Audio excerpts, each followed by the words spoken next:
A poor girl sells candy in the rain to buy medicine. The young billionaire notices her torn school uniform and asks, "Why aren't you in school?" She answers, crying, "School can wait, but my little sister can't. I need money for medicine." Upon hearing this, the billionaire falls to his knees in tears and changes their future. The rain fell mercilessly over the city. Large drops pounded against the asphalt, creating a constant rhythm that matched the hurried steps of Asher Reynolds. He was leaving yet another business meeting, weary of numbers and charts that, although impressive, did not fill the emptiness he carried inside. At 32 years old, Asher had built an empire. His technology company was worth billions, and his name graced the covers of the most important business magazines in the world. From abandoned orphan to respected billionaire, his trajectory seemed like a modern fairy tale, except for the fact that something essential was missing. As he walked under his black umbrella, he observed the city around him. People ran for shelter from the rain, entering cafes, stores, or simply opening their own colorful umbrellas. The world continued in its frenetic motion, indifferent to the rain or to the restlessness of a wealthy man. That was when his eyes fell upon her. A girl, maybe 11 or 12, stood on the corner. Unlike the others, she did not seek shelter. She wore a visibly worn school uniform, with the emblem of some local public school. The white shirt was stained, and the navy blue skirt had a tear at the hem. Her brown hair, soaked, clung to her pale face. In her small hands, she held a transparent box filled with colorful candies. Instead of shouting to attract the attention of passers-by, she merely stayed there, silent, her eyes lowered. Asher should have continued on his way. That was what he always did. Seeing people in difficult situations was part of daily life in any big city. Long ago, he had learned to block out these sights, to move forward without letting them affect him. But something about that girl made him stop. Perhaps it was the school uniform, which revealed she should be somewhere else. Perhaps it was her eyes, so resigned for someone so young. Or maybe it was the fact that, despite the rain and the cold, she stood there, resolute, as if she carried an invisible weight. Asher found himself slowing his pace. Then he stopped altogether. "Hey, shouldn't you be in school?" The question came out more abruptly than he had intended. The girl slowly lifted her gaze, showing no surprise. Her deep brown eyes lacked the typical sparkle of childhood. "School can wait. My little sister can't. I need to buy her medicine." This answer, said with disconcerting maturity, hit Asher like a punch. Something inside him shattered at that moment. He felt his throat tighten and his eyes burn as unexpected tears formed. He tried to hide it by turning his face to the side, but a single tear escaped, mixing with the rain running down his face. It was not the first time he heard sad stories. He himself had lived one. But there was something in the simplicity of that phrase that completely broke down his defenses. The mention of medicine brought back painful memories of his own childhood, when his mother fell ill and they had no money for her treatment. "How much for the candy?" he asked after a few seconds, attempting to recover his composure, his voice still thick with emotion. $2 for the small pack, $5 for the large one." She pointed to the different options in the box, without enthusiasm. Asher looked more closely at the girl. Her hands were red and rough. Under her soaked uniform, she trembled slightly but tried to hide it. Her shoes were worn, the leather cracked in some spots, allowing water to seep in and drench her feet. In that moment, Asher saw himself 30 years earlier, a frightened boy who had lost everything and who had to grow up too fast. As boy who knew hunger, cold, and the desperation of having nowhere to turn. "What's your name?" he asked, extending his umbrella to shield her from the rain. The girl hesitated before responding, as though she were weighing the risks of revealing her name to a stranger. "Lily," she said at last, quietly. "Lily," Asher repeated, as though testing the sound of that name. "My name is Asher." She nodded, not showing any real interest. To her, he was merely another potential customer, someone who might buy her candy out of pity or a desire for something sweet. Asher could have bought all the candy. He could have emptied his wallet right then and there, but something stopped him. That wasn't the way to help, not the only way, at least. Instead, he pulled out his fine leather wallet. From it, he took out a $100 bill, folded it carefully, and held it out to Lily. "I don't have change," she said, knitting her brow. "It's not for the candy," Asher replied, still holding out the bill. "It's for you." Lily's eyes widened for an instant, but soon narrowed in suspicion. She looked at the bill, then back at Asher's face, clearly trying to discern his intentions. "Why?" she asked, not taking the money. A simple question that had no simple answer. Why help a stranger? Why care? Why stop in the rain when he could be in his warm car, heading back to the comfort of his home? "Because someone did this for me once," Asher replied, aware that it was not the complete truth, but it was part of it. The girl hesitated for a few seconds, then carefully took the bill, as if fearing it would disappear between her fingers. She quickly slid it into her shirt pocket. "Thank you," she muttered. Asher nodded, feeling a lump in his throat that he could not explain. He wanted to ask more, where she lived, what her sister was like, why she was selling candy instead of going to school, but something told him it was not the right moment. "Try not to stay out in the rain too long," he merely said, offering a small smile. Lily did not smile back. She only nodded almost imperceptibly. Asher hesitated, but began walking away.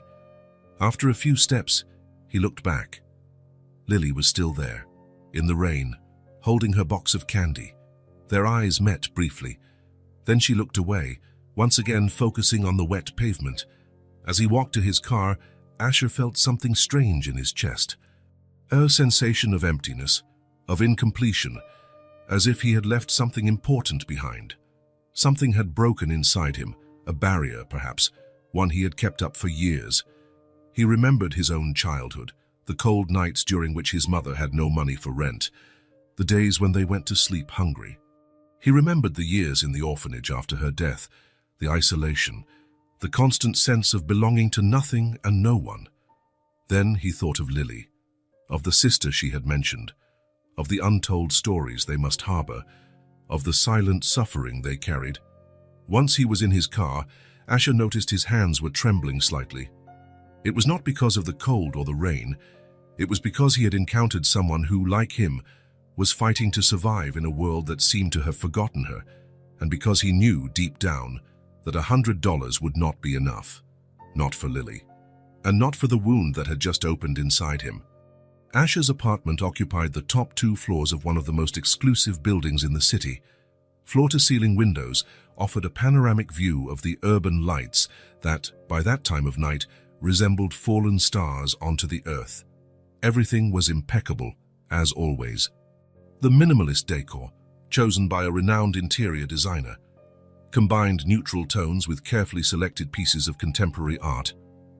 The temperature was perfect, the lighting soft, the background music played at a discreet volume.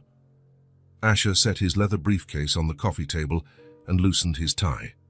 He helped himself to an expensive whiskey, a gift from an important client, and walked to the window. Outside, the rain kept coming down. He should have been relaxed. The day had been productive. He had closed a multi-million-dollar deal, his company's stock had gone up, and his assistant had already arranged the schedule for the next day. But he could not relax. He could not get Lily, the candy-selling girl, out of his mind.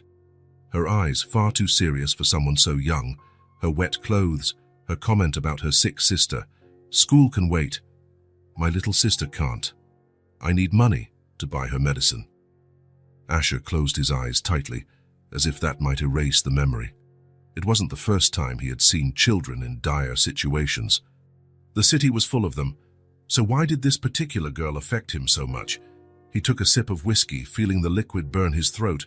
He tried focusing on the next day's meeting, on the strategies he needed to devise, on the emails he had yet to answer. It was no use, because along with the image of Lily, other images emerged from the depths of his memory. Images he had locked away for years, as if in a vault he had sworn never to open again. He recalled himself at 8, sitting on the cold floor of the small apartment he shared with his mother. She coughed on the makeshift bed in the living room. No money for doctors. He himself would sneak out to beg for food at restaurant doors. Then at 10 in the orphanage after his mother died. The worn uniform. The nights he cried silently so no one would hear. The constant feeling of not belonging anywhere. Asher opened his eyes abruptly and swallowed the remaining drink in one gulp. He set the glass down on the table with more force than necessary. "Stop this," he told himself aloud. "You can't save the world." That was what his therapist always told him in the years he still attended therapy. That he could not bear the weight of all the world's injustices, that he had to accept that some things were beyond his control. Asher had accepted that advice. He had learned to focus on his own journey, to build his life, to turn his pain into fuel for success. And he had succeeded. From abandoned boy to powerful man, from victim to victor. It was a good story, one that business magazines loved to tell. But now, in that apartment that was far too quiet, the story felt hollow. Asher went to the bathroom and splashed cold water on his face. In the mirror, he confronted his own reflection. A handsome, well-dressed 32-year-old man with eyes that revealed the fatigue of someone who had seen too much. "What do you want to do then?" he asked his reflection. "Adopt all the kids in the city." There was no answer. He went back to the living room, sat on the sofa and turned on the TV, hoping some program might distract him. But after surfing through dozens of channels without really seeing anything, he gave up. He picked up his phone, opened his contacts list, considered calling someone, maybe the model he had gone out with the week before, or a friend who was up for a few drinks. Anything to avoid being alone with his thoughts. But instead, he found himself searching for David Lewis's contact, his lawyer, and one of the few genuine friends he had. Asher? David's sleepy voice indicated that he had been asleep. Something happened. "Sorry about the late hour, David. Asher hesitated. What was he going to say? That he was obsessed over a girl who sold candy in the rain. "I needed to talk to someone." There was a moment of silence on the other end of the line. "You okay?" David asked, now sounding more alert. "Yes, Asher ran his hand through his hair, frustrated by his own inability to express what he felt. "Remember that assistance program you suggested last year? For underprivileged children? The New Start Foundation? Yes, I remember. Why? I want to make a donation. A large one." "That's great, Asher, but..." David paused. "Couldn't this wait until tomorrow?" Asher closed his eyes again. He pictured Lily, shivering in the rain. Pictured himself, small and terrified. "No," he responded firmly. "It can't wait." After hanging up, Asher felt strangely light, as if he had made an important decision, even though he did not yet know exactly what it was. He went to his office, turned on his computer, and began researching on child assistance programs, on the foster system, on clinics offering free medical treatment, on anything that might help Lily and her sister. He was aware that he might never see that girl again, that she might have vanished into the vastness of the city, that even the massive donation he had promised to make would probably not reach her directly. But he had to try. He had to do something, anything to ease the discomfort settling in his chest like an open wound. In the early morning hours, when daylight began to appear outside, Asher had a plan. It was not perfect or fully formed, but it was a start. He would find Lily again. He would learn more about her and her sick sister, and then, somehow, he would help them. Not out of pity, not to feel better about himself, not to soothe his conscience, but because, for a brief moment in the rain, that girl had reminded him who he really was beneath all the layers of success and money. A survivor who understood the pain of abandonment better than he cared to admit. The next morning, Asher woke before his alarm. He had slept little, only a few restless hours filled with confused dreams in which Lily's face appeared repeatedly, her serious eyes pleading for help she could not articulate. He got up and went to the window. The day was grey, with heavy clouds promising more rain. Perfect, he thought, a day that matched the mission ahead of him. He took a quick shower and dressed simply. No expensive suits or brand-name watches. He chose jeans, a t-shirt, a basic jacket, and a cap to partially conceal his face. He did not want to be recognized, not today. While having coffee, he called his personal assistant. "Good morning, Mr. Reynolds. Your meeting with the investors is confirmed for 9 Oak." "Cancel everything," Asher interrupted, leaving no room for discussion in his tone. "Everything." The assistant could not hide his surprise. "But the meeting with the Japanese has been scheduled for months and—" "Everything, Marcus. Personal emergency." "I'll be out all day." There was a moment of silence on the other end. "Understood, sir. Any other instructions?" "Yes. I need Dr. Claire Bennett's contact." "The pediatrician?" "That's right." "Send her number to my cell phone." "Yes, you want, sir." After hanging up, Asher grabbed the car keys, not for the Bentley he usually drove, but for a discreet Ford Escape he kept for occasions when he preferred not to attract attention. He drove to the place where he had found Lily the day before. The rain had let up somewhat, but the sky remained grey, threatening to return at any moment. He parked on the opposite side of the street and waited. An hour passed. Then 2. People hurried by, some protected by umbrellas, others with only hoods or hats. None of them were Lily. Asher began to question his plan. What if she did not come back? What if she had found another place to sell candy? Or worse, what if something had happened to her or her sister overnight? He was about to start the car and look for her in other streets when he finally saw her. Lily came walking down the sidewalk, still wearing the same worn school uniform. She carried the same candy box, and her face bore the same serious expression. She positioned herself exactly where she had stood the previous day and remained there, ignoring the curious or disapproving looks of passers-by. Asher felt a pang in his chest. He had hoped, unconsciously, that the money he'd given her might have made some difference, that perhaps she would not have to stand there today selling candy. But there she was, as though nothing had changed. He thought about approaching her, about speaking to her directly, but something stopped him. Not yet. He needed to understand her situation better before intervening again. He decided to wait and watch. Lily stayed at her spot, occasionally approaching people who passed by, timidly offering her candy. Most ignored her. A few shook their heads, and a handful stopped to buy. As hours passed, Asher noticed small details about her. How she remained upright, even when she appeared tired. How her eyes were always alert, observing everything around her. How she meticulously counted the money after each sale, putting it away in a small inner pocket of her worn backpack. Around noon, an elderly woman approached Lily.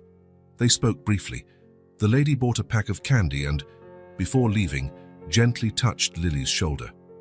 It was the first time Asher saw a flicker of emotion on Lily's face, something akin to a smile, though shy and reserved. During the next hour, foot traffic dwindled. Few people passed by, and even fewer stopped. Lily checked the public clock in the square several times, as though she had an appointment. At 2 in the afternoon, she put away the remaining candy in her backpack and began to walk. Asher waited until she was a short distance ahead, then got out of the car. He followed her from a safe distance, careful not to be noticed. Lily walked with a determined stride, as if she knew the path well. She crossed the square, past a school. Asher noticed how she kept her gaze fixed straight ahead, avoiding looking at the children playing in the yard, and continued for a few more blocks. After about 10 minutes, she went into a small neighborhood pharmacy, the kind with an old sign and dusty windows. Asher waited outside, watching through the window. He saw Lily approach the counter and talk to the pharmacist, a middle-aged man who looked tired. She opened her backpack and took out a small handful of coins and some crumpled bills, placing them on the counter. The man counted them patiently, then nodded and disappeared into the back of the store. When he returned, he handed Lily a small bottle of medicine. She took it carefully, almost reverently, and stowed it in her backpack. Before she left, the pharmacist said something that made Lily nod seriously. Asher could only decipher part of their conversation by reading their lips, something about take it regularly and see a doctor. When Lily emerged from the pharmacy, she kept walking. They were now moving away from the commercial center, entering streets that were progressively less busy, less maintained. Old buildings with peeling facades, broken sidewalks, trash piled in corners, the kind of neighborhood that never makes it into tourist brochures. Asher kept his distance but stayed alert. This was not a safe area, especially for a girl on her own. He watched as she walked with her head down, avoiding eye contact with everyone who passed, especially groups of teenagers or adult men. After about 20 more minutes, Lily turned onto a narrow street, almost an alley, where the houses were small and crammed close together, many with broken windows or patched with cardboard. She stopped in front of one, a single-story house of exposed brick, with a roof that looked like it might collapse and a cracked wooden door. Lily glanced around, as if checking to see if she was being followed, then went inside. Asher stayed at the corner watching the house. He was far from everything he knew, in a completely different world from his own. A world in which children sold candy to buy medicine and lived in houses that barely deserved to be called such. The reality of that place hit him like a punch to the stomach. For years he had lived in his comfortable apartment, dined in expensive restaurants, traveled the world in private jets. While just a few miles away, there were children like Lily and her sister, struggling daily to survive. It began to rain again, lightly at first, then harder. Asher stayed where he was, feeling the drops soak his jacket, thinking about what to do next. Approaching now might scare Lily. She might think he was a threat, maybe a social worker who would separate her from her sister, or something worse. On the other hand, he could not simply walk away and pretend he had never seen her. The decision was taken out of his hands when the house's door opened again and Lily came out, this time without her backpack. She looked around nervously, then ran down the street in the opposite direction from him. Asher hesitated. Follow her, or... He chose the latter. Something pulled him toward that house, toward the sister Lily had mentioned, the child the medicine was for. He waited until Lily disappeared around the corner, then walked toward the house. He stopped in front of the door, suddenly uncertain. He was about to invade the privacy of a child he barely knew, but worry about what he might find inside prevailed. He took a deep breath and knocked 3 times, softly. Nothing happened. He knocked again, a bit harder. He heard a faint sound inside the house, a cough maybe. "Lily," he called out, keeping his voice low. More silence, followed by soft, hesitant footsteps. The door opened just a crack, and Asher found himself staring into a pair of huge blue eyes in a small, pale face. A girl much younger than Lily, maybe 6 or 7. Her fine blonde hair framed a face that might have been angelic, were it not for its sickly pallor and deep circles under her eyes. "Who are you?" the girl asked weakly. "Where's Lily?" Asher knelt down to her level, trying to look as non-threatening as possible. "My name is Asher. I'm a friend of Lily's," he said, knowing that wasn't entirely true, but unable to find better words. She stepped out for a moment. "You must be her sister." The girl nodded, still cautious. "I'm Elise," she answered, then was interrupted by a coughing fit that made her small body tremble. It was a deep, dry cough, the kind that hurts your chest. Asher felt a stab of concern. This was not just a common cold. "May I come in, Elise? It's raining out here." She hesitated, glancing past him as though expecting to see Lily coming back. "Lily said not to let anyone in," she mumbled, more to herself than to him. "Your sister is right," Asher smiled gently. "We should never let strangers in. But I'm worried about you. You seem really sick." Elise coughed again, this time leaning on the door to keep her balance. Her small face contorted with pain. "I'll wait for Lily out here, then," Asher said, realizing she was indeed following her sister's instructions. "Everything will be okay." Just then, he heard rapid footsteps behind him. He turned to see Lily running toward them, carrying a plastic bag. Her face was contorted with sheer terror. "Get away from her," Lily shouted, dropping the bag on the ground and running even faster. Asher stood up, lifting his hands in surrender. "Lily, calm down. I only—" He couldn't finish. Lily placed herself between him and the door, shielding her sister with her body like a cornered animal protecting its young. "What do you want?" she demanded, breathless. "Why are you following me?" Her eyes were wide with fear, but also with a fierce determination. Asher noticed how she kept her fists clenched, ready to fight if needed. "I just wanted to help," Asher said, trying to keep his voice calm. "I saw you buying medicine and I thought—" "Thought what?" Lily interrupted, her voice shaking with anger and fear. "That you could just walk into my house, talk to my sister." Asher realized he had made a terrible mistake. In his eagerness to help, he had invaded the little world Lily struggled to protect. "You're right," he said, taking a step back. "I shouldn't have come like this, I'm sorry." Rain now fell heavily on them both, soaking their clothes. Elise remained in the doorway, watching with fearful eyes. "Lily," she called out weakly, "I'm cold." Lily's face changed instantly. Fear gave way to concern. She turned to her sister.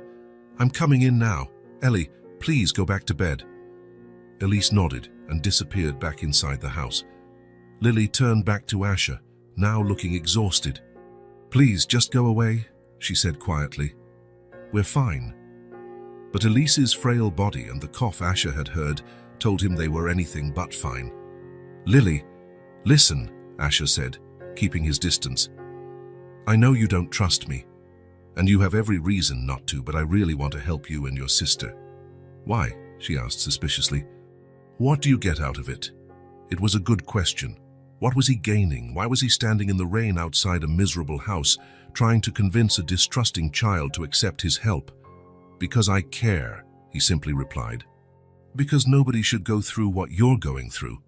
Something in Lily's gaze shifted, a spark of recognition, perhaps, but her stance remained defensive. "We don't need charity," she said, though her voice had lost some of its hardness. "It's not charity," Asher replied. "It's humanity." Lily looked at the bag she had dropped on the ground.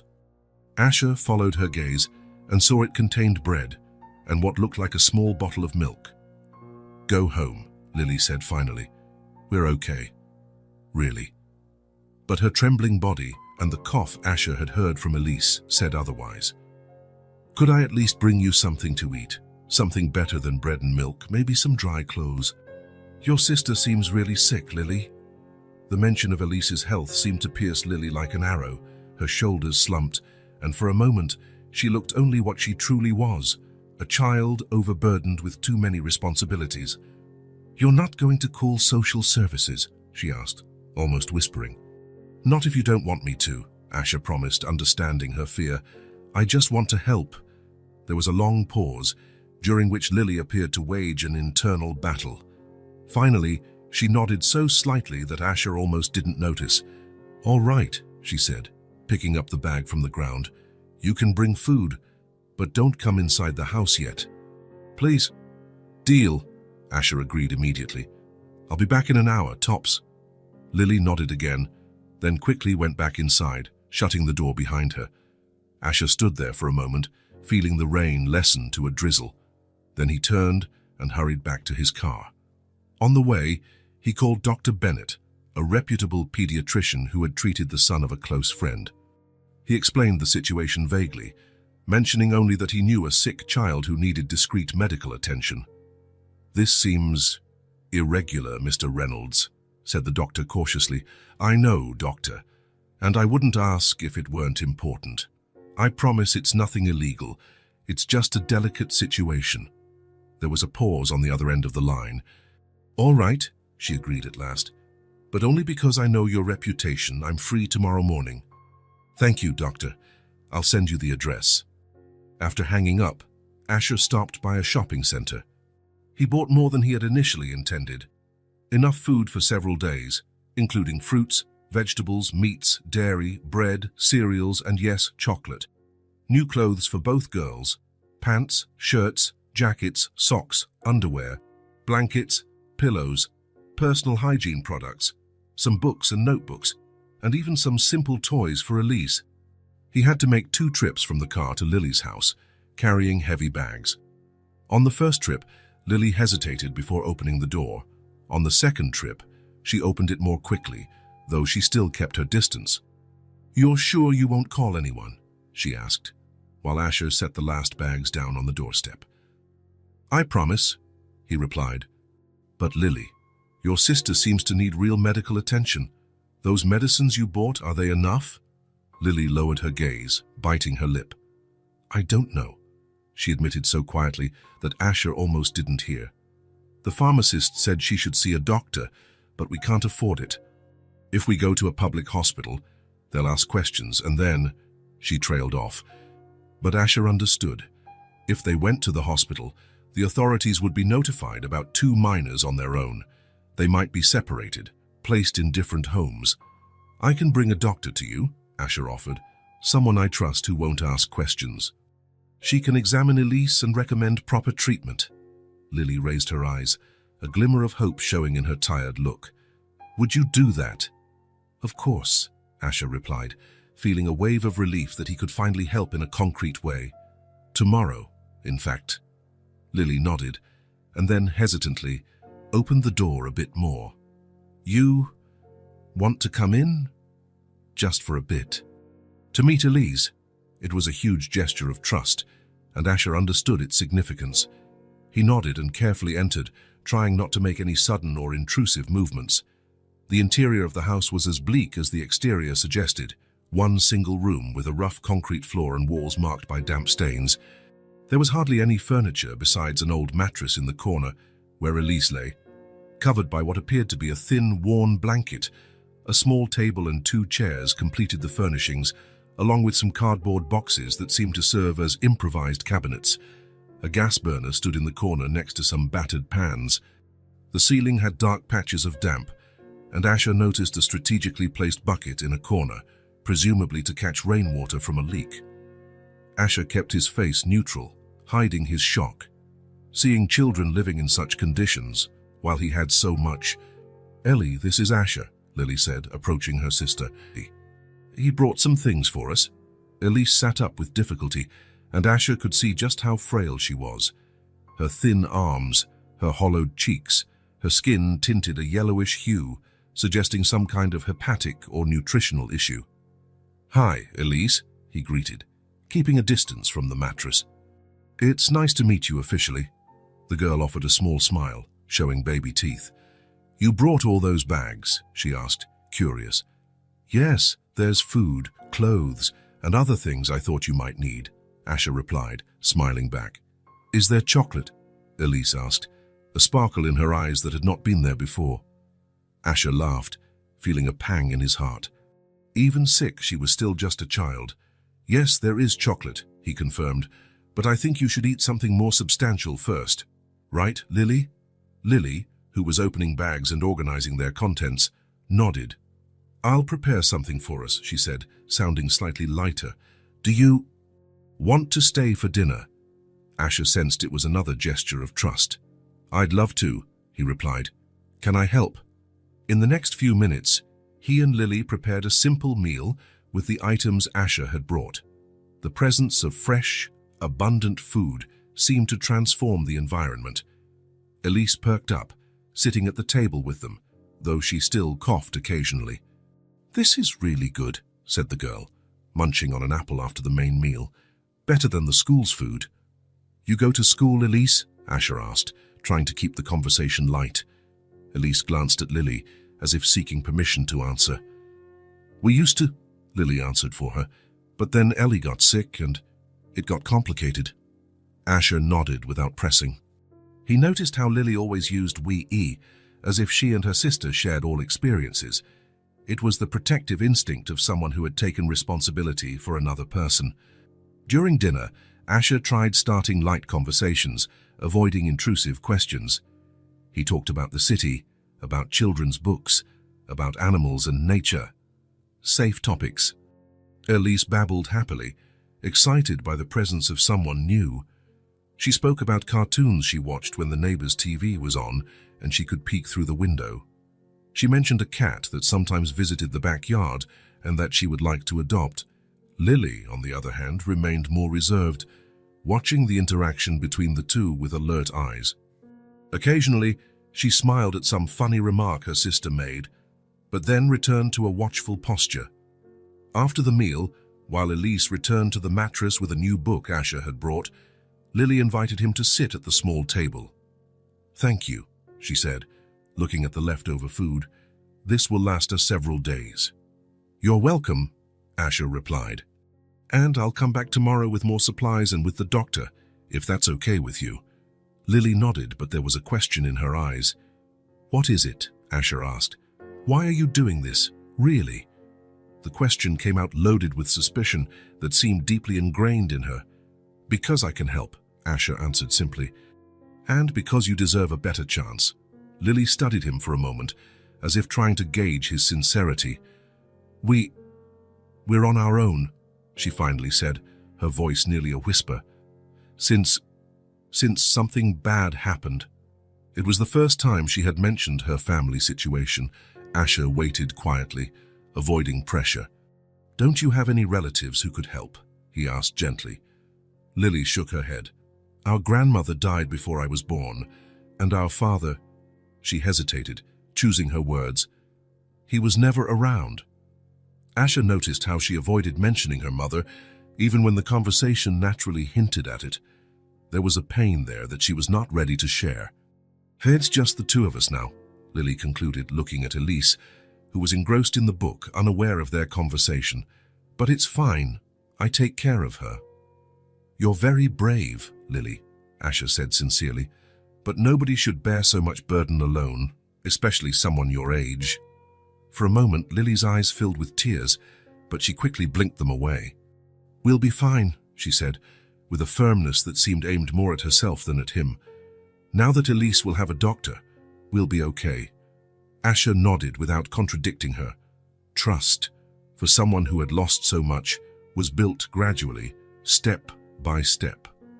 Today, they had only taken the first step. May I ask how long you've been? He gestured vaguely at the house and the situation. 3 months, Lily answered after a short hesitation. We used to live somewhere better, but after everything happened, we couldn't afford the rent anymore. Then we found this place. And school? I went every day until last month. Lily looked at her hands. But then Ellie got sick, and I couldn't leave her alone. And we needed money for the medicine, so... I understand, Asher said, perceiving the enormity of her responsibility. He glanced at Elise, who had now fallen asleep, the book still open on her chest. Even asleep, her breathing was labored with soft, wheezing sounds. She really needs that doctor, Asher said, concerned. I know, Lily replied, her voice tired. I'm afraid it might be pneumonia or something worse. Tomorrow, Dr. Bennett will be here, Asher promised. She's one of the best pediatricians in the city. Lily nodded, grateful, then stood up to walk Asher to the door. Thank you, she repeated, looking at all the supplies left. For all this? You're welcome, Asher responded. I'll come back tomorrow with the doctor, if that's still okay. Yes, please do. Asher took a simple, prepaid phone from his pocket. I got this for you, he said, handing it to her. It already has my number saved. If you need anything during the night, call me. Lily took the phone in surprise, as if it were an alien device. I've never had a phone before, she muttered. It's easy to use, Asher explained. It's charged. You just press this button to turn it on and that button to turn it off. Lily turned the device in her hands, familiarizing herself with it. Thank you, Asher, she said, with what seemed like a faint smile. Really? See you tomorrow then, he said in farewell. See you tomorrow. As he walked back to his car under a sky that was finally clearing, Asher felt a swirl of emotions, sadness at the girl's situation, anger at a system that allowed children to live like this, but also a spark of hope. He looked back one last time before getting into the car. The small Tosu exposed brick house seemed even more fragile in the twilight glow. But now, at least, he knew that inside there was food, clean blankets, and 2 girls who might, just might, begin to believe that not everyone in the world had abandoned them. On the way home, Asher confirmed the next morning's appointment with Dr. Bennett. He had made a decision without even realizing it. He wouldn't just provide Lily and Elise with food and medicine. He would find a way to truly... Mercy General Hospital occupied an entire city block in the downtown area. From the outside, its modern glass and steel facade reflected the sunlight during the day and glowed like a beacon at night.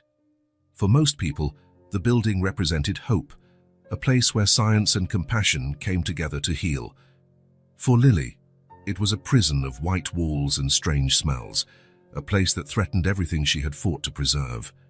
It had been 3 days since the emergency, 3 days since Elise, face burning with fever and lips turning blue from lack of oxygen, had been rushed to the hospital. The diagnosis was quickly confirmed: acute pneumonia, complicated by malnutrition and anemia. Without hospital treatment, her chances of survival would have been minimal. Asher had used all his influence to secure the best room, the best medical team, the best treatment possible. He also managed, through discreet conversations and some strategic phone calls, to postpone the inevitable questions about the girl's legal guardianship. It was only a temporary solution, he knew, but enough for the critical moment. Elise responded well to the antibiotics. The doctors were optimistic, saying her recovery, though slow, seemed promising. Color was gradually returning to her cheeks, and her periods of sleep were growing more peaceful, less interrupted by violent coughing fits. It was Lily who was not improving. The girl had not left the hospital since her sister's admission. She refused to leave the room, even for a few minutes. She ate little, just enough to stay awake, and slept even less, dozing fitfully in a chair next to Elise's bed. And she barely spoke. On the third day, as the sun set, casting a golden glow through the curtains of the hospital room, Asher decided to intervene. "Lily," he called softly, approaching the chair where she sat watching Elise sleep. "You need to eat something decent." She did not take her eyes off her sister. "I'm fine," she replied quietly. "You're not, and you know it." Asher pulled up a chair, sitting in front of her. "You haven't eaten properly today or yesterday." "I'm not hungry." "Lily, look at me." Reluctantly, she complied. Asher suppressed a sigh of concern. The dark circles under her eyes contrasted with her pale skin. Her hair, usually kept neat despite her circumstances, was disheveled. She looked like she had aged years in just a few days. "The hospital cafeteria has surprisingly good food," he said in a casual tone. "And I really hate eating alone. Will you join me? Just for half an hour. Elise is sleeping soundly." Lily glanced at her sister again, biting her lower lip. The gesture Asher had come to recognize as her sign of anxiety. What if she wakes up and doesn't find me here? Nurse Julie is on duty. She promised to call us immediately if Elise wakes. We're just one floor down. Lily shook her head. "I can't," she murmured. "I promised her I would never leave her alone." Asher realized it was not just stubbornness or fatigue. There was something deeper in Lily's fear, something he did not fully understand yet. "Okay," he relented. "I'll bring you something here, then. You don't have to go to that trouble." "It's no trouble." Asher left the room, more worried than he cared to admit. Elise's medical situation, though serious, was at least under control. But what about Lily? How could he help someone who refused any help, determined to shoulder an invisible, crushing weight on her own? Down in the cafeteria, while waiting in line, he called David, his lawyer. "Any updates on the legal situation?" he asked abruptly. "I'm working on it," David replied. "But it's not simple, Asher. We have 2 underage girls with no parents or legal guardians. Normally, they'd go straight into the foster system. That's not an option." "I know. I'm looking into alternatives. Maybe a temporary guardianship while we look for extended family, if there is any. And if there isn't, a silence on the other end." "There's always adoption," David suggested cautiously, "but it's a lengthy process. And you'd have to seriously consider if you're prepared for—" "I'll do whatever is necessary," Asher interrupted, surprising even himself with the firmness of his statement. "Just tell me what to do." After hanging up, Asher ordered sandwiches, fruit, and natural juices. As he waited, he thought back to what had led him here. Just a few weeks earlier, his life had been completely different, filled with business, meetings, and million-dollar decisions, and now here he was, in a hospital cafeteria, worried about the well-being of 2 children he barely knew. Funny how life can change entirely in an instant. That moment in the rain when he first saw Lily.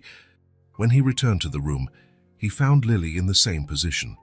The only difference was that she now held Elise's hand, who was still sleeping.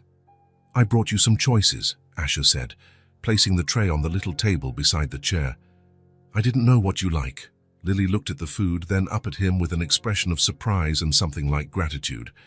"Thank you," she muttered, "but you didn't have to bring so much." "Better too much than too little," he replied with a small smile. "Besides, when Elise wakes up, she might want something other than hospital food." Mentioning Elise seemed to ease some of Lily's tension. She picked up a sandwich and took a small bite, chewing slowly. Asher sat down again, taking a coffee for himself. They stayed silent for a few minutes, the only sounds in the room being the rhythmic beeping of the monitors and Elise's soft breathing. "Why are you doing all this?" Lily asked suddenly, without looking at him. Asher paused for a moment before replying, "Because I can," he said simply. "And because no one should go through what you two are going through." Lily continued eating in silence, but Asher sensed that something had shifted in the atmosphere between them, as though a small barrier had been lowered. Time passed slowly. Elise woke briefly, took her medication, and drifted back to sleep. Asher convinced Lily to at least take a shower in the bathroom attached to the room, promising not to leave Elise's side for even a second. When she returned, looking a bit more refreshed, he suggested she sleep in the other bed in the room, which was vacant. "I'll stay awake," he promised. "If anything happens, anything at all, I'll wake you immediately." Lily hesitated, eyeing her sister for a long moment. Just for a few hours, she finally relented, and Asher recognized how significant that was. But even lying down, Lily could not relax. She tossed and turned, her eyes fixed on the ceiling, then on her sister, then on the digital clock on the wall. "I can't sleep," she admitted after half an hour. "Not with these lights and noises." Asher nodded sympathetically. Hospitals were unsettling places even for adults. For a child, they must be even more strange and frightening. "Want me to read something to you?" he offered, recalling the books he'd brought during his earlier purchases. "It might distract your mind." Lily shook her head. "Then just try to rest. Close your eyes even if you don't sleep." She complied, but Asher could see by the tension in her body that she was far from relaxed. Night wore on. Nurses came and went quietly, checking Elise's vital signs. Outside, the city pulsed beneath a starless sky, its urban lights obscuring the vastness of the universe.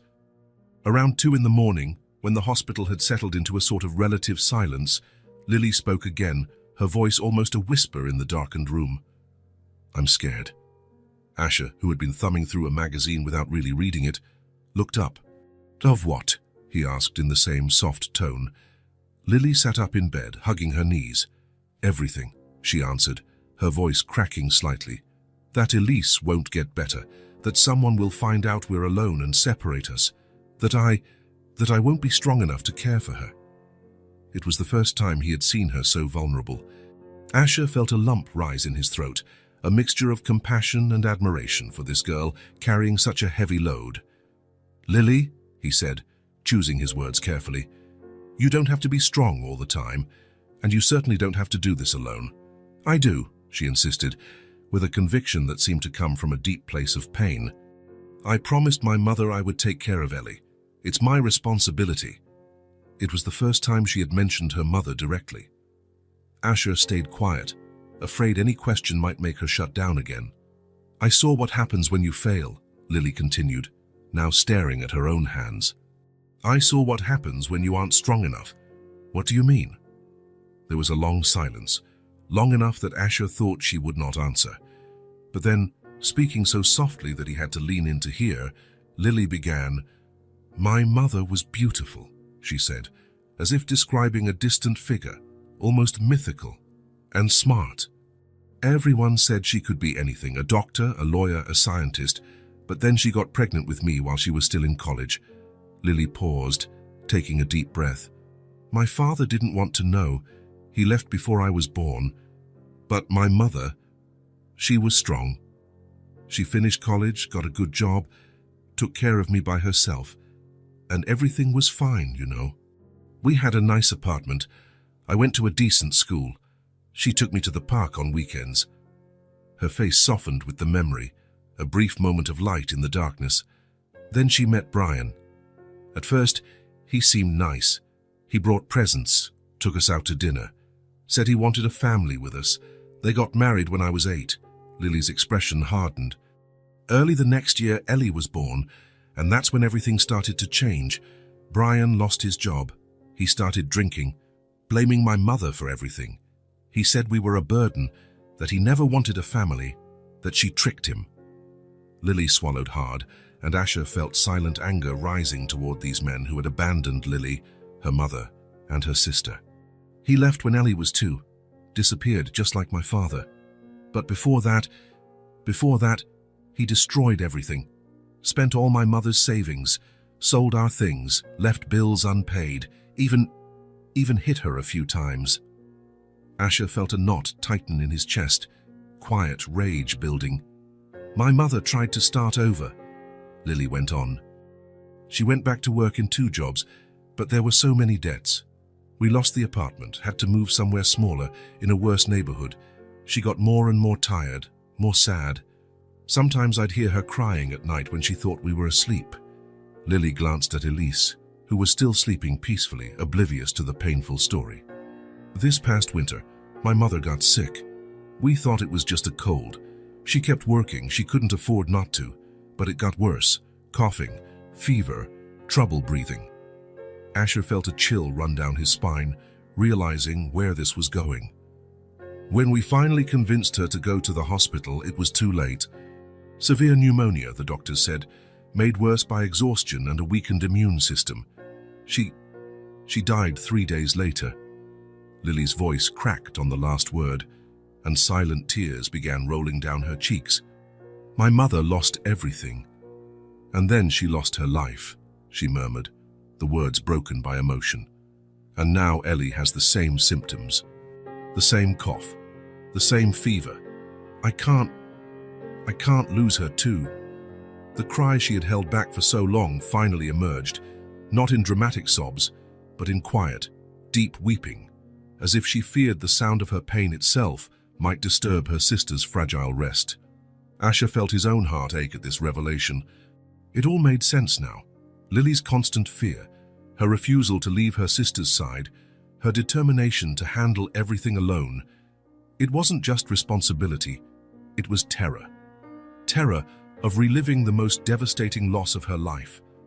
Without a second thought, he got up and sat beside her on the bed. He hesitated for a moment, then gently put his arm around Lily's shoulders. To his surprise, rather than pulling away, she leaned into him, as though finally allowing someone to share the weight she had carried alone for so long. Elise will be okay, Asher said, with a conviction that came from deep within. She has the best doctors, she has you, and now she has me too. You can't promise that, Lily murmured through her tears. No one can. You're right.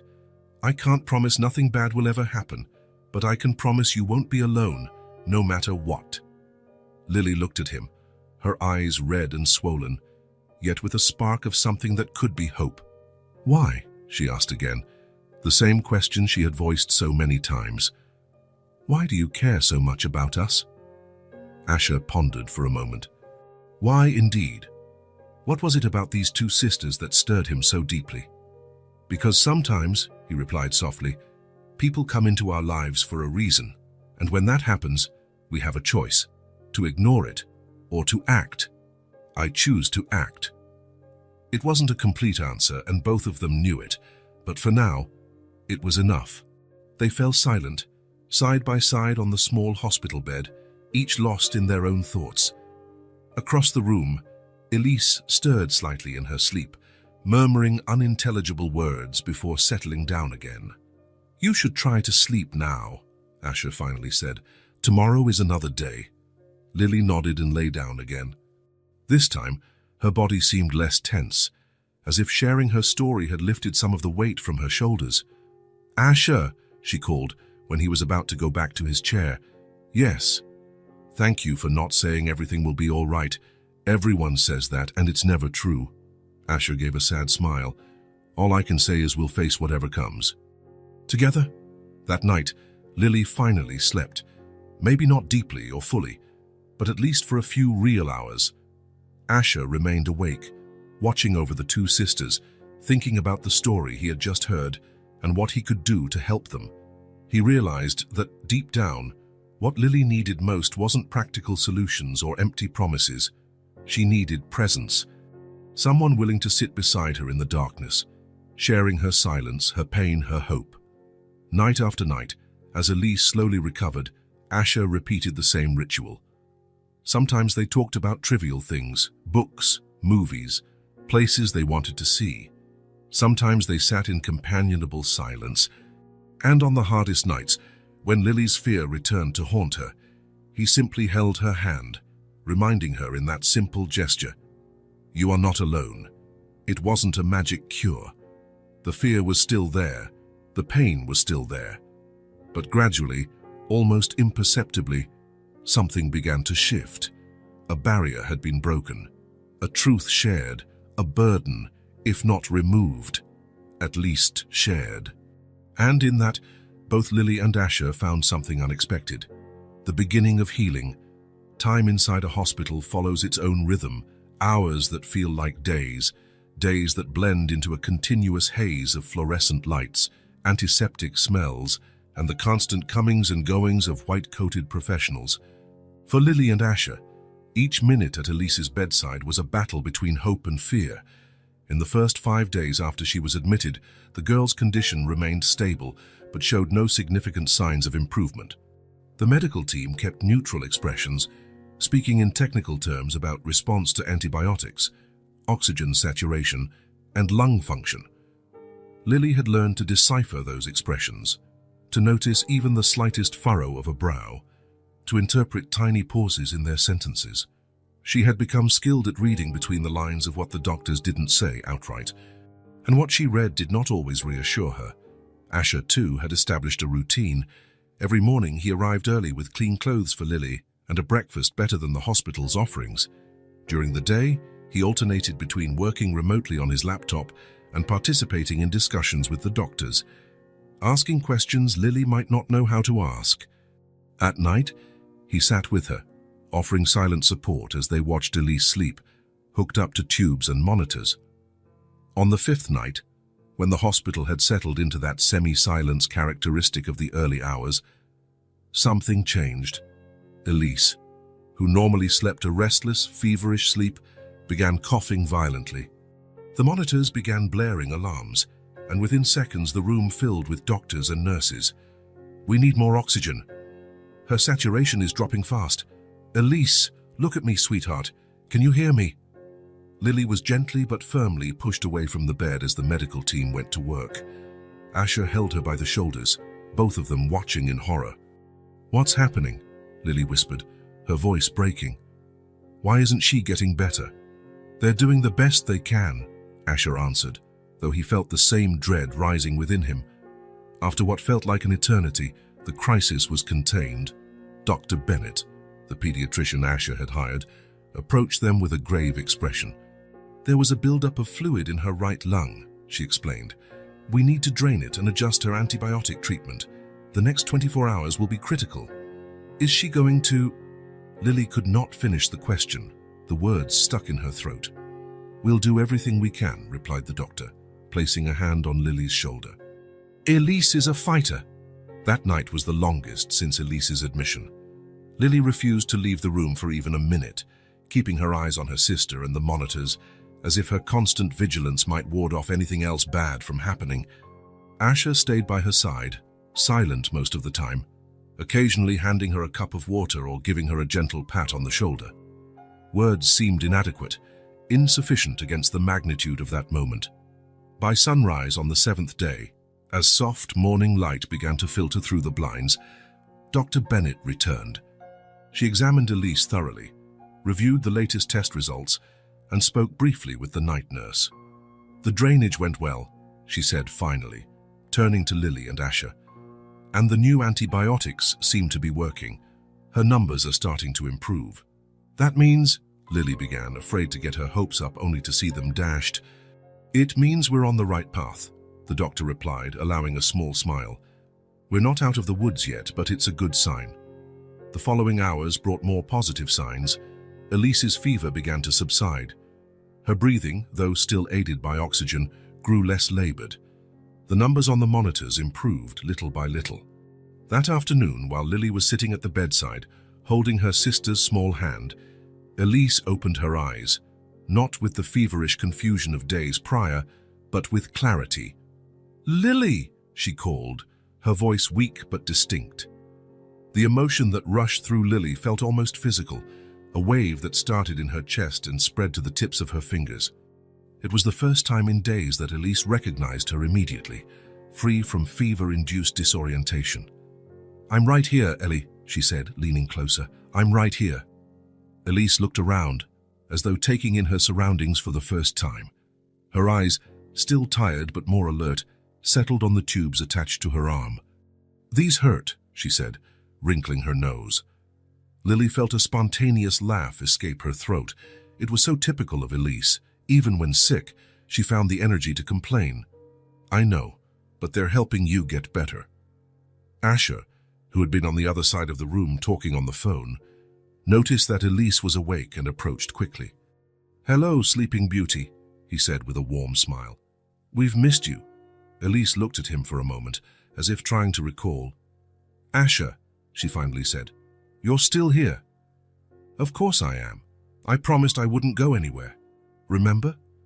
Elise nodded slowly, then turned back to her sister. "I'm hungry," she declared, as though that were the biggest problem in the world. Lily and Asher exchanged surprised, then relieved smiles. Hunger was a good sign, an excellent one, in fact. "I'll call the nurse to see what you can eat," Asher said, pressing the call button. A nurse arrived, checked Elise's vital signs, and after a quick conversation with the doctor on call, brought a small bowl of chicken broth and some gelatin. Elise ate slowly, with Lily helping hold the spoon. Each successful bite brought Lily increasing relief. It was like watching a flower bloom that had nearly withered. When she finished her meal, Elise leaned back against the pillows, clearly tired from the effort but with a different expression on her face. Less pain, less struggle. "I have a surprise for you," Asher said, taking a small teddy bear from his pocket. "I thought he could keep you company while you get better." Elise's eyes lit up at the sight of the toy. She took it carefully, as though it were a fragile treasure. "Thank you," she murmured, hugging the bear against her chest. Within seconds, her eyelids grew heavy, weariness overcoming her excitement. "Rest now, Ellie," Lily whispered, tucking the blankets around her sister. "I'll be here when you wake up."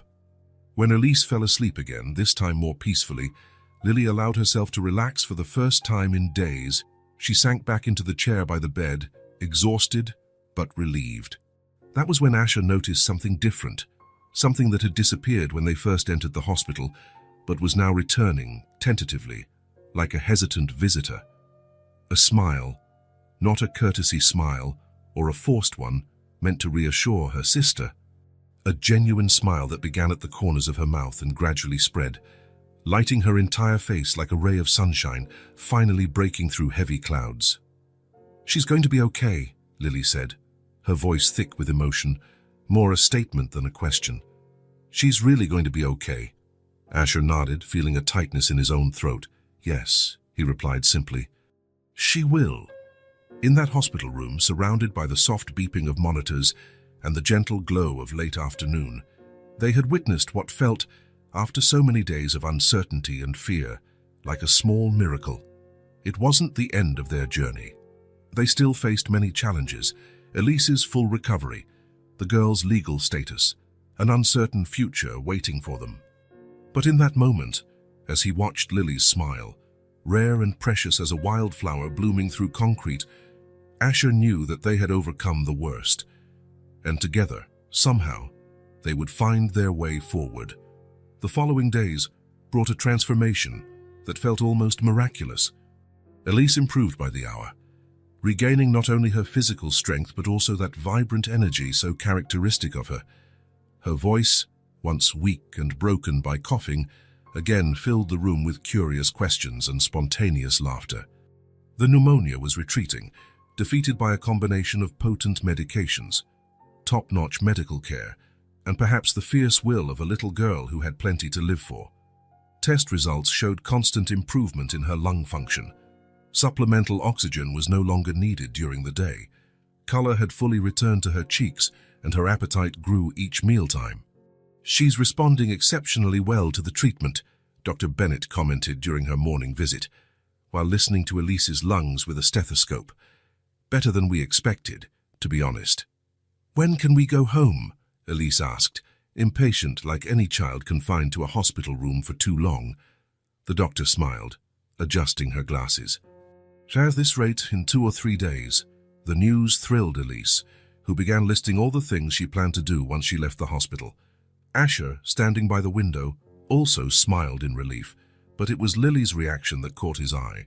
Instead of the expected joy, a shadow seemed to cross her face.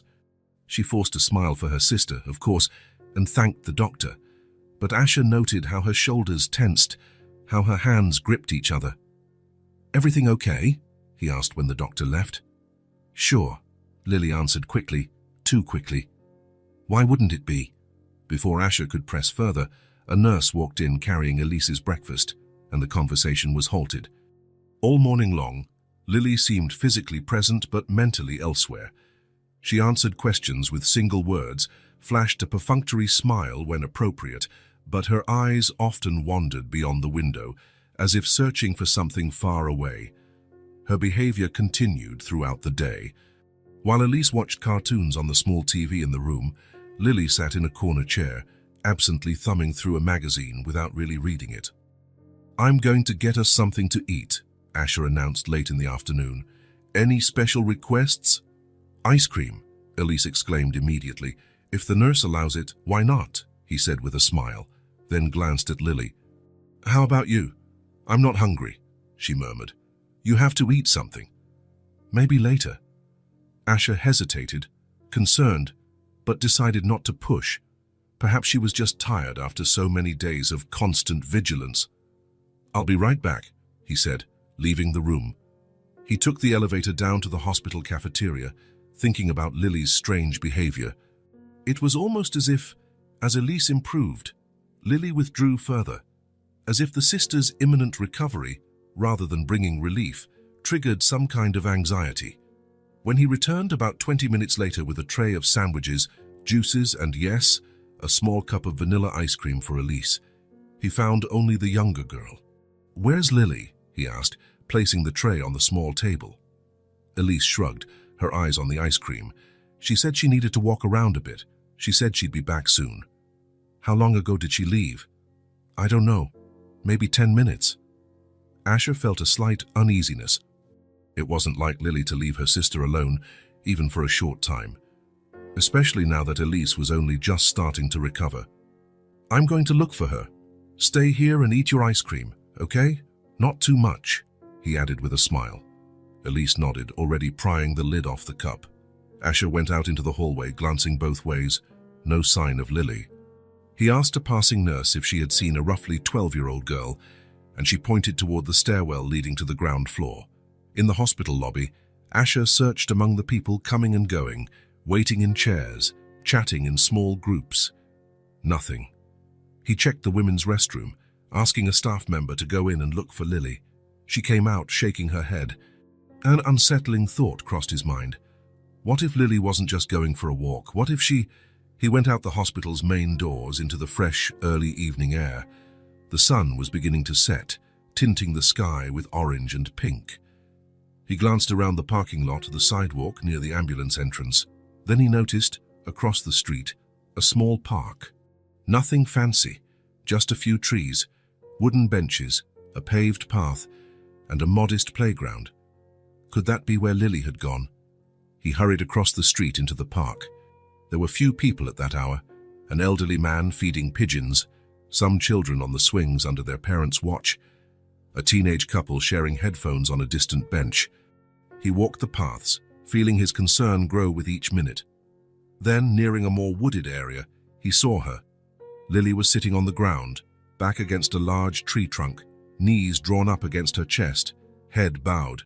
She looked small and vulnerable, so unlike the strong, determined girl he had come to know. He approached quietly, not wanting to startle her. "Lily?" he called softly. She lifted her head in surprise. Her face was tear-streaked, eyes red and swollen. "What are you doing here?" she asked, her voice shaky. "Who's with Ellie?" "She's fine. She's eating ice cream and watching TV," Asher replied, stepping closer. "I'm more worried about you right now." Lily turned her gaze away, fixing it on some distant spot. "You shouldn't have followed me. You left without saying where you were going. Elise is worried. I'm worried." "I'm fine. I just needed some air." Asher knelt in front of her, trying to make eye contact. but Lily kept her gaze averted. "Lily, what's going on?" he asked gently. "I thought you'd be happy. Elise is getting better. In a few days, you'll be out of here." His words seemed to strike a nerve. Lily's eyes filled with tears again, and she pressed her lips tightly to stifle a sob. "That's just it," she burst out, surprising Asher with her intensity. "She's getting better, and soon we'll leave here." "And then what, Asher?" Before he could reply, she went on, the words tumbling out in a torrent. "We go back to that miserable house, with no money, no food. Elise will just get sick again in a matter of weeks. Or maybe some well-meaning social worker will separate us. Or maybe," her voice cracked, "maybe you'll get tired of us. People always get tired, eventually." Asher felt something shatter inside at her words. The raw vulnerability in Lily, the genuine fear in her eyes. This wasn't just a passing anxiety. It was her life pattern, an expectation of abandonment forged by repeated loss. "Lily, look at me," he pleaded, his voice both firm and gentle. Reluctantly, she obeyed, meeting his gaze. "I won't abandon you," he said, each word filled with conviction. "No matter what happens, I'll be here, for you and for Elise." Lily shook her head, as though the words could not penetrate the wall of her fear. "You say that now? Everyone says that at first. My dad said he loved my mom. Brian said he wanted a family. But when things got hard, people left. Always. Not always, Lily." "How can you know?" she challenged, her voice thick with tears. "How can you be sure you won't change your mind?" Asher fell silent for a moment, thinking how to explain this certainty he felt, how to make this child, so deeply scarred by abandonment, believe that not everyone leaves. "I was left behind too, Lily," he finally said softly. "My father abandoned us. My mother and I were cold and hungry. I know what fear feels like." Lily's eyes went wide, surprise evident on her face. "I know what it's like to lie awake at night wondering if you'll have food in the morning," Asher continued. "To wear the same uniform for years because there's no money for a new one. To watch someone you love suffer because you can't afford medical care." He paused, feeling his own emotions rise in his throat. "But the difference, Lily, is that now I can do something about it. I can make sure you and Elise never go through what I went through. And I want to do that, not because I pity you, but because—" His voice faltered for a moment, and he inhaled deeply before going on, "Because you saved me too. I didn't realize I needed a family until I met you." Something changed in Lily's expression. The wall of distrust she habitually kept raised seemed to waver, like an old fence finally giving way to time. "Before I met you, I had everything money could buy," Asher continued, "but I was empty inside. I spent my days surrounded by people, yet I felt utterly alone.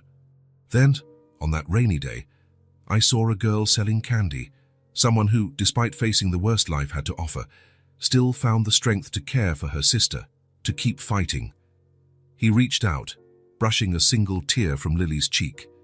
"You showed me what true courage is, Lily, what love really means. And if you'll let me, I want to spend the rest of my life repaying you for that." A charged silence settled between them, like the air before a storm. Lily stared at Asher, her eyes searching his for any hint of dishonesty or lack of sincerity. She found none. Suddenly, without warning or words, Lily threw her arms around Asher's neck with such force that she nearly knocked him over. Her small arms clung to him, and she buried her face in his shoulder, sobbing openly now. Asher hugged her back, holding her tightly, as though he could shield her from all the fears and pains of the world with that single embrace. They stayed that way for a long time, wordless, communicating only through that hug which seemed to say everything that needed saying. When at last they pulled apart, Lily's cheeks were still wet with tears, but there was something different in her eyes, a peace that hadn't been there before. "We should go back," she said finally. "Ellie will be worried." Asher nodded, getting to his feet and offering a hand to help her up. Lily took it without hesitation, a small gesture that meant more than any declaration could. They walked back to the hospital together, side by side, in a comfortable silence. The world around them was unchanged. The same trees, the same buildings, the same sky now painted with the colors of twilight. But something fundamental had shifted between them. It wasn't a signed contract or a promise spoken in grand words. It was something deeper, more visceral, a shared understanding born of pain and the hope they had found together. It was the start of a family. When they returned to the hospital room, they found Elise asleep, the TV remote still in her hand and a faint smile on her lips. The empty ice cream container sat on the bedside table. "She looks so peaceful," Lily remarked, adjusting the blanket around her sister with a tender gesture. "Like you now?" Asher asked softly. Lily looked up at him, and for the first time since they met, her smile seemed completely free of shadows. "Yes," she replied simply. "Like me now." Outside, the first stars were appearing in the night sky, tiny points of light in the darkness. Inside the hospital room, three people whose paths had crossed by fate shared a comfortable silence, a new beginning. A foundation stronger than any contract, more lasting than any formal promise. The silent love uniting them now, against all odds and beyond all scars, was merely the first chapter of a story still being written. Morning sunlight streamed through the half-open blinds of the hospital room, creating patches of gold on the floor. Elise slept peacefully, her chest rising and falling at a steady, healthy rhythm. Next to her, in the reclining chair that had become her makeshift bed, Lily also dozed, her face finally relaxed after weeks of constant worry. Asher stood in the doorway, a mug of hot coffee in his hand. The last 2 weeks had been an emotional roller coaster, from despair to hope, from fear to relief. But ever since their conversation in the park, something had fundamentally changed in the dynamic among them. They were no longer strangers, united only by circumstance. They were no longer just a benefactor and two needy children. They were something more, something that was still forming but already had deep roots. "Good morning," Lily murmured, opening her eyes slowly and meeting Asher's gaze. "Good morning," he replied, approaching her. "How did you sleep?" "Better," she said, stretching in the chair. Her eyes immediately went to Elise, checking on her as she did each time she woke. "She looks good today. Dr. Bennett came by early.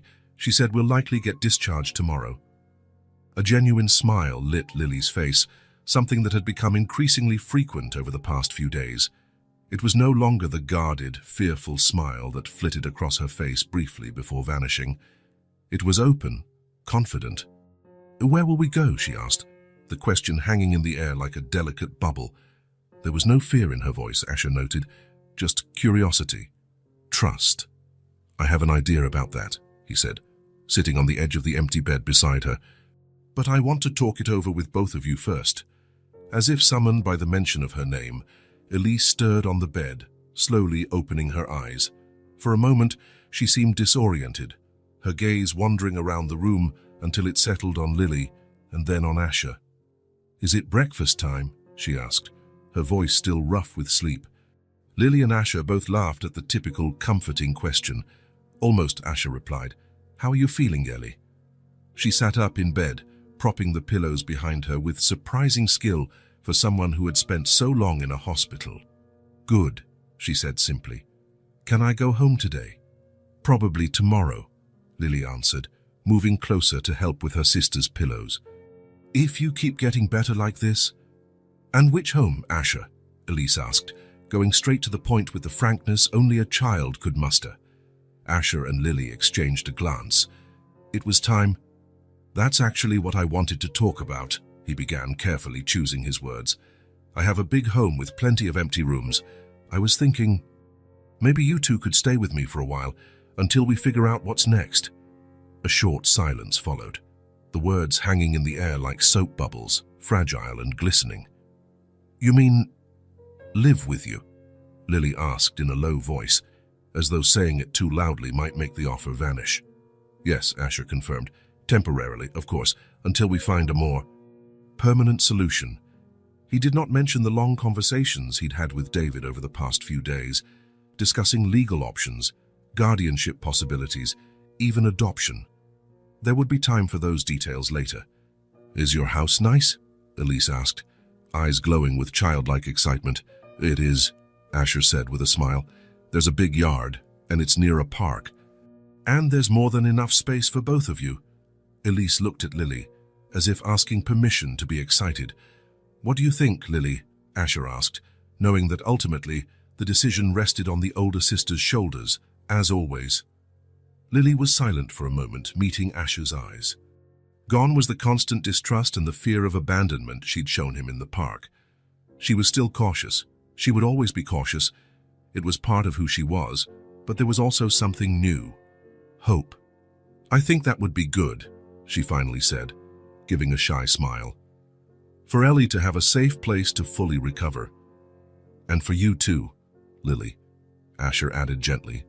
"For both of you," she nodded, finally accepting that she too deserved care, that she could lower her guard just a bit. "So it's decided?" asked Elise, looking from one to the other expectantly. "It's decided," Asher replied, feeling a surge of joy he had not experienced in a long time. "As soon as Dr. Bennett discharges you, we'll go home. Our home, at least for now." The word "our" hung in the air, laden with significance. It wasn't just a casual expression, it was a promise, a commitment, the first building block of something that was forming between them. The rest of the day passed in a whirlwind of preparations. Asher made phone calls, arranging Elise's official discharge from the hospital, making sure all the paperwork was in order. He spoke at length with David about the next legal steps, about how to secure a temporary custody arrangement so the sisters could not be separated. Meanwhile, Lily and Elise were more excited than Asher had ever seen them. Elise chatted non-stop about how her new room would look, if she could have a bookshelf, if there were places to explore beyond the park. Lily, more reserved but no less hopeful, asked practical questions about school, routine, and what was expected of them. By late afternoon, when the attending doctor came for a final check on Elise, confirming that she would indeed be discharged the next morning, the hospital room had an almost festive air. "I'll pick up some new clothes for you," Asher said, thinking about the few possessions the sisters still had at their old place. "Something special for the day of discharge?"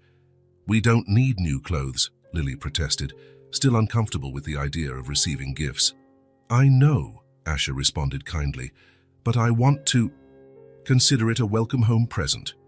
When he returned a few hours later with bags from department stores, he found the two sisters sitting on Elise's bed, flipping through a magazine together. There was something so normal, so familiar in the scene, that it made his heart ache. "Look what I found," he said, placing the bags on the table. "I thought you might want something special for tomorrow." To his surprise, it was Lily who got up first, approaching the bags with genuine curiosity. She pulled out a light blue blouse, simple but of good quality, and held it against herself as if checking the fit. "It's beautiful," she said softly. "Thank you, Asher. There's more," he encouraged, pointing to the other bags. The next few hours were spent amid laughter and trying on new clothes, with Elise insisting on modeling each piece immediately, despite Lily's amused objections that it wasn't a fashion show. And as he watched the two sisters, so captivated by that moment of normalcy and simple joy, Asher realized something crucial. He wasn't just offering a home to two girls in need. He was receiving something in return, something he hadn't known was missing in his life. A family. Not a traditional family, certainly, and perhaps not one the world would easily understand. But a family nonetheless, born not from blood ties but from something just as strong. Compassion, mutual understanding, and a decision to stay together, to care, to love. Later that night, after the girls finally fell asleep, Elise in her hospital bed, Lily in the recliner beside her, both wearing new pajamas Asher had bought, he stayed awake, gazing out the window at the city lights below. Tomorrow would be the first day of something new, the first step on an uncharted path. There would be challenges, of course, legal matters, emotional wounds to heal, trust to be built day by day. But for the first time in a long while, Asher did not feel alone facing the future. He had Lily, with her quiet courage and unshakable determination. He had Elise, with her contagious joy and surprising resilience. He had a family, born in the midst of pain and hope like a flower finding its way through concrete, defying all odds. And he realized with a warm certainty deep in his heart, this was only the beginning. The days following Elise's discharge from the hospital were days of quiet adjustment. Asher's home, A large duplex apartment on the 20th floor of a high-end building downtown welcomed the girls with comforts they had never experienced before. For Elise, everything was a source of wonder, from the impressive view offered by the floor-to-ceiling windows to small details like the whirlpool bathtub, the minibar in the guest room now designated as hers, and the smart TV where she could watch cartoons whenever she liked. Her recovery advanced rapidly in this peaceful, abundant environment. Color completely returned to her cheeks, and her natural energy grew stronger every day. For Lily, the adaptation was more complex. Material comfort was certainly welcome, but it brought the challenge of allowing herself to relax, accepting care after so long acting like an adult. Gradually, though, the tension in her shoulders eased. She began sleeping through the night, no longer waking abruptly to check Elise's breathing.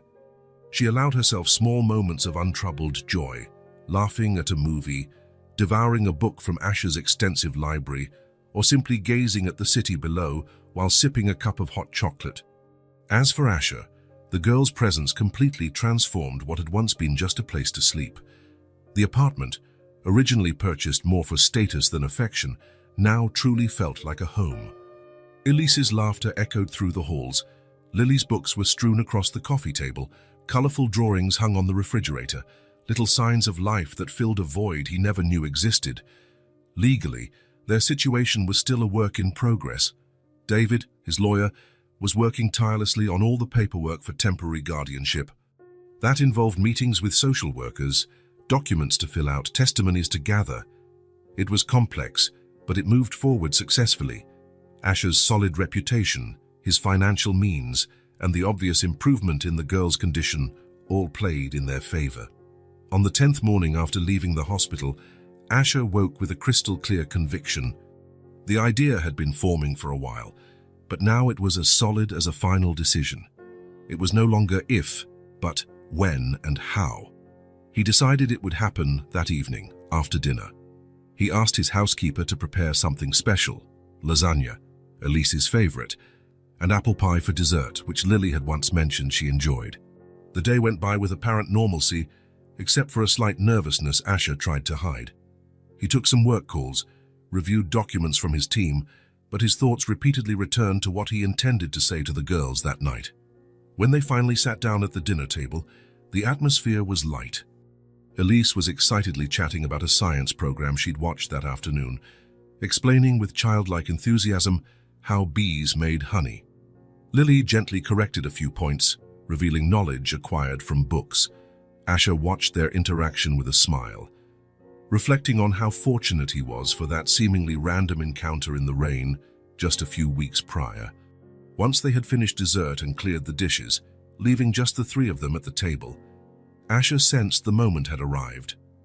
"I have something important to tell you," he began, his voice sounding more serious than he intended. Lily immediately tensed. Despite all their progress, her first instinct was still to expect bad news. Elise, by contrast, simply looked at him with innocent curiosity. "Is it something bad?" Lily asked cautiously. "No," Asher assured her at once. "I'm hoping it's something very good. At least it would be for me." He paused, searching for the right words. He had rehearsed mentally several times, but now, facing the girls' expectant gazes, everything he'd prepared felt inadequate. "You know, I've been discussing your situation with my lawyer," he went on, carefully choosing each word, "about temporary guardianship and how to ensure you stay together." Lily nodded, tense. Elise scooted closer to her sister, instinctively. "Well, in these last weeks, I realized something important," Asher said, feeling his voice waver with emotion. "I realized that what we're building here isn't just a temporary arrangement. It's something deeper, more meaningful." He drew a long breath, mustering his courage. This was it. "I don't just want to help you," he declared, looking from Lily to Elise. "I want to be your family. If you'll allow me, I want to adopt you both." His words floated in the air like delicate soap bubbles, shining and fragile. A moment of absolute silence followed, as though even breathing had ceased. Elise reacted first. Her eyes widened, then a huge smile lit her face. "You want to be our dad?" she asked, her voice quivering with excitement. "Yes," Asher responded. smiling back. If that's what you want, legally, officially, forever.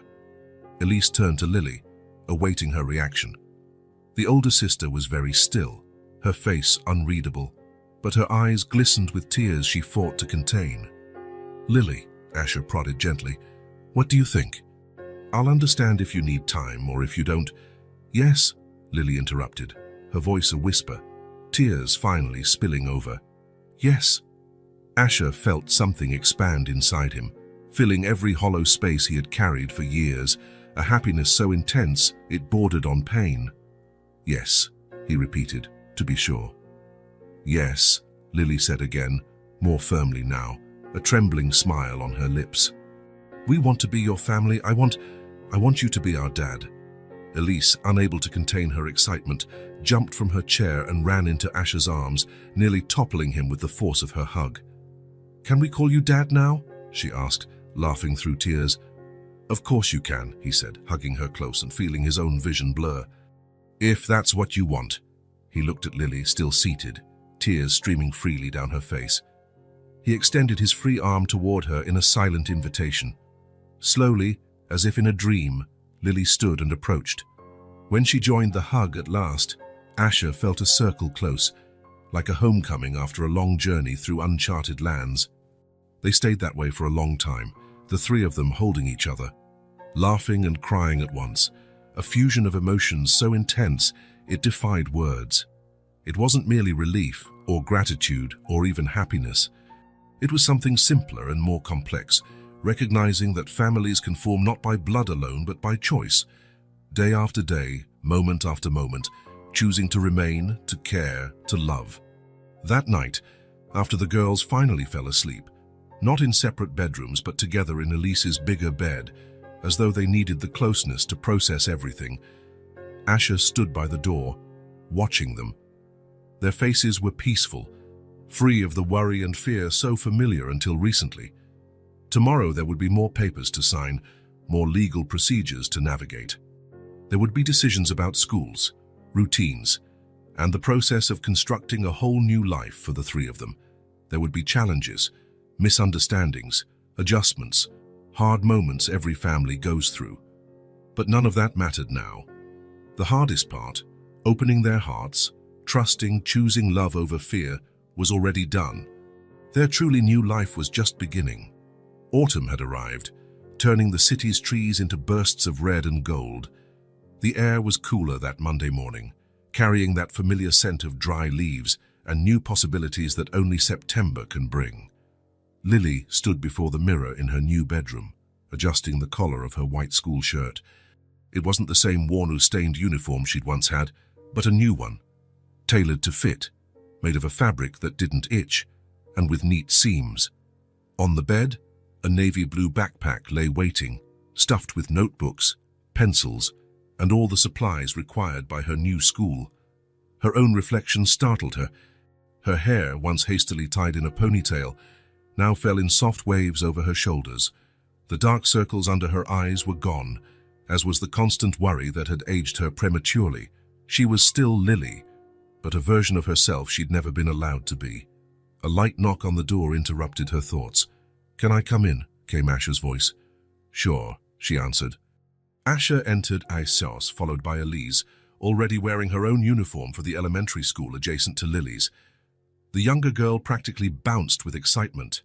"Look, Lily, we're twins!" Elise exclaimed, spinning around to show off her identical uniform, just in a smaller size. Lily smiled, feeling that familiar warmth in her chest that always came from Elise's presence, but now that warmth wasn't accompanied by the usual pang of anxiety, the ever-present fear of failing to protect her.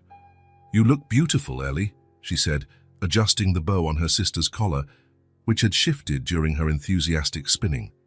"You look beautiful too," Asher said, his eyes conveying a pride that brought a slight blush to Lily's cheeks.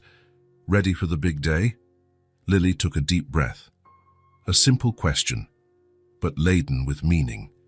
Was she ready to go back to school, to face curious stares, questions about her absence, ready to leave Elise behind even knowing she'd be safe? "I think so," she replied, with more confidence than she felt. "Are you nervous?" Asher asked, sitting on the edge of the bed. "A little," Lily admitted. "What if I can't keep up? I've missed so much, and what if the other kids ask about everything?" "If you can't keep up, we'll arrange tutoring," Asher said gently. "And as for questions, you only share what you're comfortable sharing. Nobody is entitled to your entire story. And if someone's mean to you," Elise added with a 7-year-old's logic, "just call me and I'll come defend you." Lily laughed at the image of her little sister charging in like a miniature knight in a school uniform. "Thanks, Ellie. But I'll be okay." "Yes, you will," Asher confirmed. "And I'll be around if you need anything, anytime." The certainty in his voice calmed some of Lily's nerves. It was still strange but comforting to have someone who cared enough to adjust his important schedule just so she could feel safe on her first day. "We'd better go or we'll be late," she announced, picking up her backpack. The drive was filled with Elise's cheerful chatter while Lily remained quiet, gazing at the city through the window. It wasn't the same route she once walked with her mother. That belonged to another life, one that now felt like a distant dream. When they stopped before the imposing gates of Westwood School, Lily felt her heart pound. It was one of the city's top schools, with a large campus and impressive facilities, quite different from the public school she had attended before. "We're here," Asher said. "We'll drop Elise off at the elementary building first and then go to yours, okay?" Lily nodded, grateful for a small delay. She watched as Asher led Elise to the colorful primary building. She saw her sister hesitate briefly, then hug Asher one last time before heading off with her new teacher, already chatting animatedly. "Your turn," Asher said, returning to Lily's side. They walked together toward the main building. Other students hurried by, some glancing curiously at the new girl and the man at her side. Lily tightened her grip on her backpack straps. "You know," Asher remarked as they approached the entrance, "when I was around your age, I switched schools too. My mom got a better job in another district, and I ended up in a place where I knew nobody." Lily looked at him, surprised. Asher rarely mentioned his childhood. "How was it?" she asked. "Scary," he admitted with a slight smile. "On my first day, I was so nervous I almost asked to go home. But then I realized it was my chance to be whoever I really wanted to be, without all the baggage of what people thought they knew about me. It was a blank page." They reached the steps leading to the main doors. Through the glass entrance, Lily could see students moving around in the lobby. "Kind of like you told Dr. Morris last week, right?" Asher continued. "That sometimes you wished you could start over, be just Lily, not the girl who sells candy, or the girl who takes care of her sick sister." Lily remembered. It had been a tough session, where she had finally put many bottled-up thoughts into words. "Well, this is your chance," Asher concluded. "A blank page. It's a new story you can write anywhere you want." The words resonated inside her. A blank page. She wasn't erasing the past. It would always be part of her, in her mother's memory, in the lessons she'd learned, in her love for Elise. But now there was room for more, for discovering who Lily was when she wasn't just surviving. "I'm ready," she said, and this time she truly meant it. At the entrance, they met the headmistress, who was waiting. After the introductions and a few last details, the time came to say goodbye. "I'll be here when school's out," Asher promised. "You have my number, and the school knows how to reach me if you need anything." "I know. I'll be fine."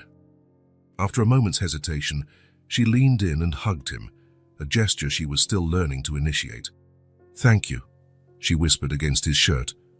"For what?" he asked, hugging her back. "For this. For everything." They separated, and Lily turned to follow the headmistress. At the last moment, she glanced back at Asher, who was still standing on the steps, watching her.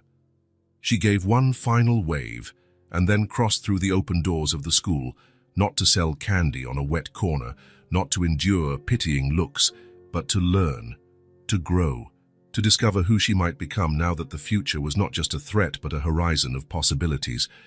Asher watched until she disappeared into the building, then returned to the car to join Elise. "How was it?" Elise asked as he got in. "My teacher is really nice," Elise exclaimed. "She has red hair and showed me where I'll sit. There's a girl named Sarah who might be my friend, I think." Asher smiled, starting the engine. "That's wonderful, sweetheart." "Will Lily make friends too?" Elise asked, looking at the building that now housed her sister. "I'm sure she will," Asher replied. "Your sister is special. People will notice that right away." As he drove off, he glanced in the rearview mirror at the school shrinking behind them. "She'll be okay, Dad?" Elise asked, using a name that still felt new and wonderful to Asher. "Yes, dear," he answered, trusting in Lily's extraordinary strength. "She'll be more than okay." And on that autumn morning, as the sun rose in a bright sky, 3 lives brought together by a storm continued onward, no longer just fighting to survive, but finally learning to truly live. If this story touched your heart, subscribe to the channel and turn on notifications so you don't miss the next ones. Leave a like because it helps this story get recommended to more people. See you in the next story.